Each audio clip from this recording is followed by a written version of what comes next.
नाम है एक बार फिर से आप सभी को जय मसीह की। मेरा नाम है फ्रेड एरियल और ये शुमार चरवाह में एक बार फिर से आप सभी का वेलकम है। परमेश्वर का धन्यवाद करते हैं हर दिन की तरह आज के दिन के लिए भी, जब उसने वापस मौका दिया है कि आज परमेश्वर के वचन से आपके मध्य हम कुछ शेयर कर सकें। तो जो आज का वचन है परमेश्वर हमें दिया है वो हमें मिलता है नए नियम की पुस्तक में पहला कुरिन्थियों उसका 16 अध्याय और उसकी 22वीं आयत। पहला कुरिन्थियों उसका 16वां अध्याय उसकी 22वीं आयत, जहाँ इस प्रकार लिखा है, यदि कोई प्रभु से प्रेम ना रखे तो वह शापित है। ओ हे हमारे प्रभु आप। परमेश्वर का वचन पढ़ा गया, इसके पढ़े और सुने जाने को परमेश्वर आशीष दे। परमेश्वर का वचन यहाँ पर बहुत ही स्पष्ट और साफ बात बताता है जो पौलुस के द्वारा यहाँ पे लिखा गया है कि यदि कोई प्रभु से प्रेम ना रखे तो वह शापित है। हम परमेश्वर के वजह से इस दुनिया में पाए जाते हैं, तो हमारा भी ये फर्ज है, हमारा भी ये कर्तव्य है, हमारा भी ये हक है कि हम परमेश्वर को अपना पिता, अपना परमेश्वर मान सकें और उसके बताए हुए मार्गों पे चल सकें, उसके वचनों के अनुसार चल सकें। क्योंकि हमारा जीवन परमेश्वर से दूर रहकर हमारा जीवन कुछ भी नहीं है। यदि हम परमेश्वर के द्वारा इस संसार में भेजे गए तो हमारा ये फर्ज है कि हम परमेश्वर के महिमा के लिए कार्य करें, परमेश्वर की स्तुति और महिमा कर सकें, परमेश्वर के नाम को बड़ा कर सकें। क्योंकि उसने सब कुछ हम सब के लिए निछावर कर दिया। उसने अपनी क्रूसी मौत सही। अभी हमें पिछले दिनों में जब हम 40 दिन के उपवास पर इन सभाओं में थे, पैशन वीक में थे, गुड फ्राइडे में थे, तो हमने देखा कि किस प्रकार प्रभु यीशु मसीह ने अपने आप को हम सब के लिए कुर्बान कर दिया, अपना बहुमूल्य लहू हम सब के लिए बहा दिया। तो हमारा भी ये कर्तव्य, हमारा भी ये फर्ज है कि हम अपने जीवनों से उसे आदर दे सकें, उसे महिमा दे सकें, उसकी स्तुति और बड़ाई कर सकें। यदि हम ऐसा नहीं करते हैं तो आगे लिखा है कि जो परमेश्वर से प्रेम ना रखे तो वो क्या है, शापित है। यदि हमारे अंदर परमेश्वर का प्रेम नहीं है तो हम क्या है, शापित हैं। हमारा फिर कोई मतलब नहीं हुआ इस दुनिया में बने रहने का। अगर हम इस दुनिया में सिर्फ वो अपने मोह माया के लिए अपनी अभिलाषाओं को पूरा करना चाहते हैं, अपनी लालसाओं को पूरा करना चाहते हैं या भोग विलास में अपने जीवन को गुजारना चाहते हैं, तो शायद इसलिए परमेश्वर ने हमें नहीं रचा। शायद इसलिए परमेश्वर ने जो सबसे खूबसूरत रचना थी वो थी मनुष्य की, जिसको उसने अपने स्वरूप में बनाया। तो हमें परमेश्वर ने बनाया, वो इसलिए बनाया कि हम उसके कार्य को आगे बढ़ा सकें, ना कि हम संसारिकता में चले जाएं या हम सांसारिक जीवन में चले जाएं। हम अपने कार्य को कर सकें, अपने बिजनेसेस को कर सकें, अपने परिवार का पालन पोषण कर सकें या हम अपनी ही लाइफ को एंजॉय कर सकें। शायद ये हमारा पर्पस नहीं है इस दुनिया में आने का। यदि हम इस दुनिया में आए हैं तो एक पर्पस के साथ हमें परमेश्वर ने रचा है और भेजा है। अगर हम ऐसा नहीं करते हैं और हमारे मन में, हमारे दिल में प्रभु का प्रेम नहीं है, तो हमारा लिखा है जो प्रभु से प्रेम ना रखे तो वो क्या है, शापित है। तो ऐसे लोग जो प्रभु से प्रेम नहीं रखते हैं या ऐसे मनुष्य जो परमेश्वर को अपना उद्धारकर्ता ग्रहण नहीं करते या परमेश्वर के मार्ग पे नहीं चलते या परमेश्वर के वचनों को पर अमल नहीं करते या परमेश्वर के वचन को नहीं पढ़ते या उसकी प्रतिज्ञाओं को नहीं मानते, उसकी व्यवस्थाओं को नहीं मानते, उसके कार्यों को नहीं मानते, उसकी बातों को नहीं समझते या सुनना चाहते या उसके वचन को नहीं पढ़ते, तो ऐसे लोग क्या हैं, शापित हैं। ये मैं नहीं कह रहा हूँ, ये परमेश्वर का वचन जो पौलुस के द्वारा यहाँ पर वर्णित है, लिखा गया है और हम सब के लिए लिखा गया है ताकि हम इसको पढ़कर जान सकें। यदि आज भी अगर हम भटके हुए हैं, यदि आज भी हम अंधकार में, यदि आज भी हम परमेश्वर से दूर हैं, यदि आज हमारे अंदर परमेश्वर का प्रेम नहीं है, तो अभी भी मौका है, अभी भी समय है कि हम परमेश्वर के नज़दीकी में आ जाएं, परमेश्वर को ग्रहण कर लें, परमेश्वर के वचन को पढ़ लें, परमेश्वर के वायदों के अनुसार हम आगे बढ़ सकें। क्योंकि परमेश्वर का वादा है, ना वो छोड़ेगा ना त्यागेगा।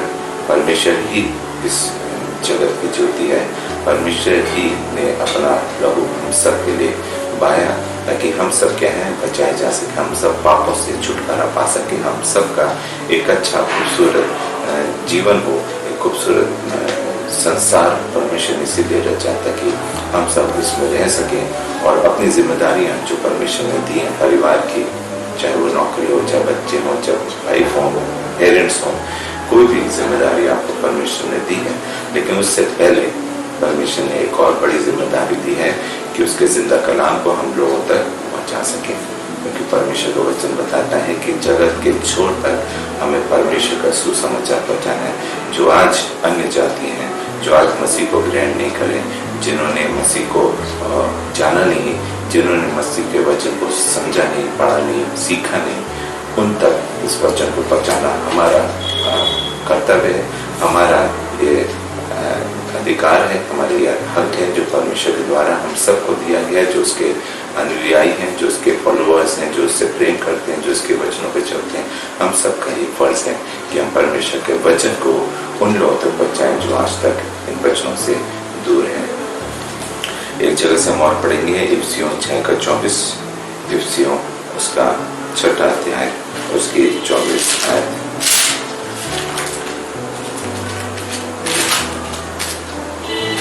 जहाँ इस प्रकार लिखा है इफिसियों 6:24, जो हमारे प्रभु यीशु मसीह से सच्चा प्रेम रखते हैं उन सब पर अनुग्रह होता रहे। यहाँ पर पौलुस अपने इफिसियों में लिखते हैं कि जो हमारे प्रभु यीशु मसीह से सच्चा प्रेम रखते हैं उन पर अनुग्रह होता रहे। पौलुस यहाँ पर लिखते हैं कि जितने भी, उन्होंने लिखा है हमारे प्रभु यीशु मसीह से, जिस प्रकार वो लिख रहे हैं हमारे प्रभु यीशु मसीह से, उसी प्रकार हम भी ये कह सकते हैं हमारे प्रभु यीशु मसीह से, क्योंकि इसमें लिखा है जो हमारे प्रभु यीशु मसीह से सच्चा प्रेम रखते हैं, जितने भी सच्चा प्रेम रखते हैं प्रभु यीशु मसीह से, आगे लिखा है उन सब पर अनुग्रह होता रहे, उन सब पर अनुग्रह होता रहे। यीशु मसीह ने भी अपने वचन में लिखा है कि हमारा अनुग्रह तुम सबके लिए काफी है। इसलिए आज हम यहाँ पर हैं तो परमेश्वर का अनुग्रह है, परमेश्वर का अनुग्रह से ही हम इस दुनिया में भेजे गए, परमेश्वर का अनुग्रह से आज हम जीवित हैं, परमेश्वर के अनुग्रह से ही हम हर एक कार्य को करते हैं, परमेश्वर के अनुग्रह से ही हम अपने जीवनों में दिन प्रतिदिन आगे बढ़ते हैं।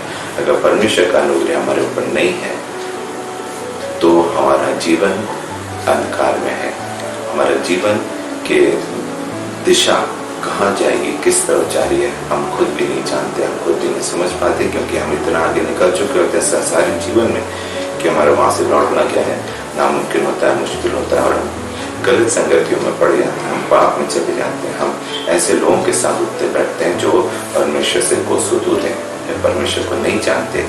इसीलिए पौलुस अपने वचन में लिखते हैं इफिसियों 6:24 में कि जो हमारे प्रभु यीशु मसीह से सच्चा प्रेम रखते हैं उन सब पर अनुग्रह हो। तो पौलुस भी यही चाहते हैं, यदि आप सच्चा प्रेम प्रभु यीशु मसीह से रखते हैं तो आप सब पर प्रभु का, परमेश्वर का अनुग्रह, प्रभु यीशु मसीह का अनुग्रह आप सब पर हो जो प्रभु यीशु मसीह में सच्चा प्रेम रखते हैं, प्रभु यीशु मसीह से सच्चा प्रेम रखते हैं। इसलिए यदि आप परमेश्वर में बने हैं और तो आप इस बात का धन्यवाद करें कि परमेश्वर का अनुग्रह आपके ऊपर है, और परमेश्वर के अनुग्रह से हम हर एक चीजों को कर पाते हैं, अपनी कमजोरियों में भी हम स्थिर खड़े हैं। तो ये परमेश्वर का अनुग्रह हमारे अंदर शारीरिक ये शरीर है, ये इसमें तमाम समस्याएं हैं, दुख है, तकलीफ है, बीमारियां हैं, परेशानियां हैं, कभी कभी शरीर इतना दुर्बल हो जाता है कि हम अपने जीवन में कुछ नहीं कर पाते या हम आगे नहीं बढ़ पाते, या उस समय हम परमेश्वर से क्या करते हैं, प्रार्थना करते हैं। जब हम प्रार्थना करेंगे आत्मा सच्चाई से तो परमेश्वर आपकी प्रार्थना सुनेगा, परमेश्वर आपके हर एक तकलीफ हो, बीमारी हो या मुसीबत हो या परेशानी हो, या आज जो कोरोना संकट है इसमें अगर आपके पास जॉब नहीं है, आपके पास रोजगार नहीं है, या आपके बिजनेसेस नहीं चल रहे हैं, तो यदि आप परमेश्वर के अनुग्रह में हैं, आज भी जिंदा हैं, और आपके मेज पर खाने को है, और आपके तन पर कपड़े हैं, और आपके सोने का स्थान है, और आपके सिर के ऊपर छत है, ये सब क्या है, परमेश्वर का अनुग्रह है। क्योंकि जब तक परमेश्वर का अनुग्रह हमारे जीवनों में होगा तब तक हम अपने जीवन में कुछ भी नहीं कर पाएंगे। आगे एक जगह से और पढ़ेंगे, पहला यूहन्ना 5:1, पहला यूहन्ना उसका 5वां अध्याय उसकी पहली आयत। यहाँ इस प्रकार लिखा है, जिसका ये विश्वास है कि यीशु ही मसीह है, वह परमेश्वर से उत्पन्न हुआ है, और जो कोई उत्पन्न करने वाले से प्रेम रखता है वह उससे भी प्रेम रखता है जो उससे उत्पन्न हुआ है। यहाँ पे बहुत अच्छी बात लिखी है, जिसका ये विश्वास है कि यीशु ही मसीह है। यदि आपका विश्वास यही है कि यीशु ही मसीह है, वह परमेश्वर से उत्पन्न हुआ है। वो किससे उत्पन्न हुआ है? परमेश्वर से उत्पन्न हुआ है। और जो कोई उत्पन्न करने वाले से प्रेम रखता है, जो कोई उत्पन्न करने वाले से प्रेम रखता है। उत्पन्न करने वाला कौन है? परमेश्वर। यदि हम परमेश्वर से प्रेम रखते हैं तो उससे भी प्रेम रखते हैं जो उससे उत्पन्न हुआ है, यानी प्रभु यीशु मसीह। तो हम उससे भी, यदि हम उत्पन्न करने वाले से प्रेम रखते हैं तो हम उससे भी प्रेम रखते हैं जो उससे उत्पन्न हुआ है। परमेश्वर से कौन उत्पन्न हुआ है? प्रभु यीशु मसीह। तो यहाँ पे बहुत अच्छी बात है, जिसका ये विश्वास है कि यीशु ही मसीह है, वह परमेश्वर से उत्पन्न हुआ है, और जो कोई उत्पन्न करने वाले से प्रेम रखता है वह उससे भी प्रेम रखता है जो उससे उत्पन्न हुआ है। यहाँ पे परमेश्वर का वचन हमें बताता है, सिखाता है, समझाता है कि जिसका ये विश्वास, हम सबका यही विश्वास है कि यीशु ही क्या है? मसीह है, और वो परमेश्वर के द्वारा उत्पन्न किए गए हैं। तो यदि हम उत्पन्न करने वाले से प्रेम करते हैं, यदि हम परमेश्वर से प्रेम रखते हैं, तो हम उससे भी प्रेम रखेंगे, उससे भी। और जो कोई उत्पन्न करने वाले से प्रेम रखता है वह उससे भी प्रेम रखता है जो उससे उत्पन्न हुआ है। उत्पन्न करने वाले कौन है? परमेश्वर। यदि हम परमेश्वर से प्रेम रखते हैं तो हम उससे भी प्रेम रखेंगे जो जिसने उससे भी उत्पन्न हुआ है। तो हम प्रभु यीशु मसीह से भी प्रेम रखेंगे।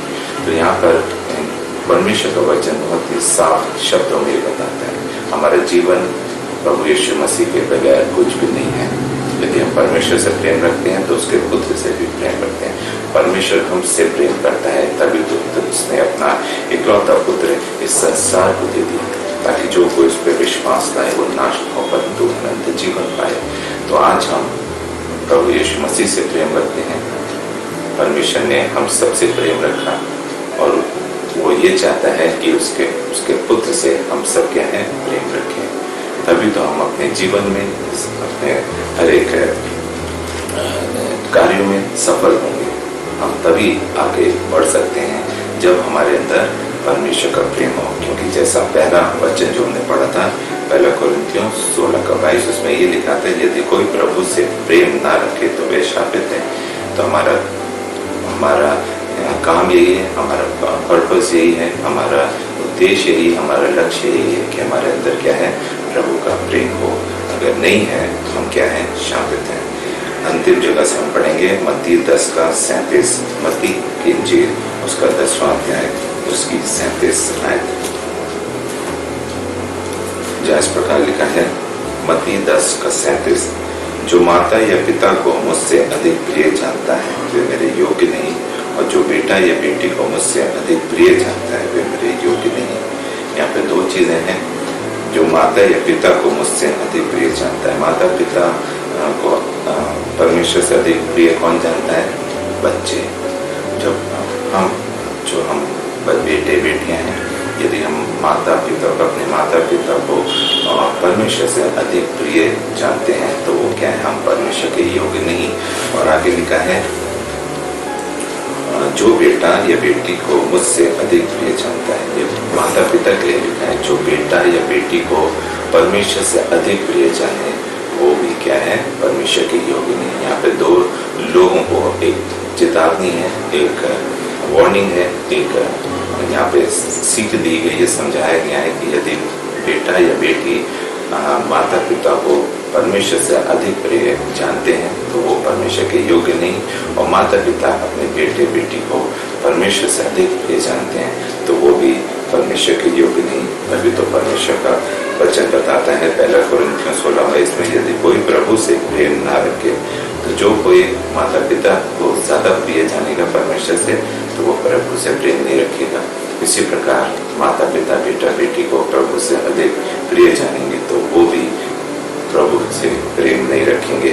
इसलिए ऐसे लोग जो हैं, वचन बताता है वो क्या है? शापित हैं। तो क्या आज हम चाहते हैं अपने जीवनों से कि इस प्रकार का हमारा जीवन हो कि हम शाबित कराएं या परमेश्वर के नजरों में नीचे देखे जाएं? परमेश्वर हमेशा यही चाहता है, प्रभु यीशु मसीह यही चाहता है कि हम तरक्की करें, उन्नति करें, आगे बढ़ें, लेकिन साथ साथ परमेश्वर के वचन में बने रहें। उस प्रेम को अपने दिल और जहन में रखें, अपने अंदर बनाए रखें, क्योंकि सारी चीजें क्या हैं, परमेश्वर के द्वारा मिलती हैं और बाकी सारी चीजें परमेश्वर यूं दे देता है यदि हम परमेश्वर में आगे बढ़ रहे हैं। इसीलिए कुरिन्थियों में लिखा है कि